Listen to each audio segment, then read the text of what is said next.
میں نے آپ کو بتایا نا آج سے کچھ دنوں پہلے 3 دن پہلے غالباً رانا ثناء اللہ صاحب نے ایک بیان دیا تھا.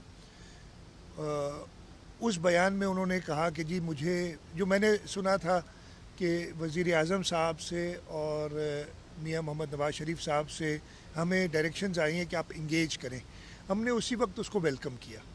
شرجیل انعام میمن صاحب نے جو پارٹی لیڈرشپ اور سب صلاح مشورے کے بعد کہا جی ہم اس کو بالکل ویلکم کرتے ہیں. اگلے دن رانا ثناء اللہ صاحب کا فون آیا, اس کو بھی ہم نے ویلکم کیا.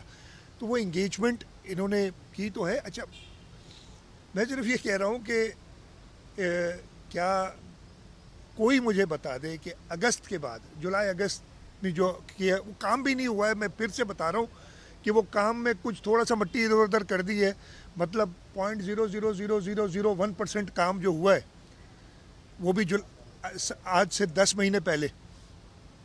اس کے علاوہ جب کام نہیں ہوا تو یہ تو سندھ حکومت ہے نا. ادھر جو لوگ شروع ہوئے, آپ پہلے نکال کے دیکھ لیں, نومبر میں پہلا بیان آیا تھا کسی کا, پھر دسمبر, پھر جنوری, پھر وکلا بھی آ گئے. میں سب کو ویلکم کر رہا ہوں. میں تو پھر سے آپ سے کہہ رہا ہوں کہ وہی میرا کاز ہے نا, یعنی سندھ کے لوگوں کا کاز ہے.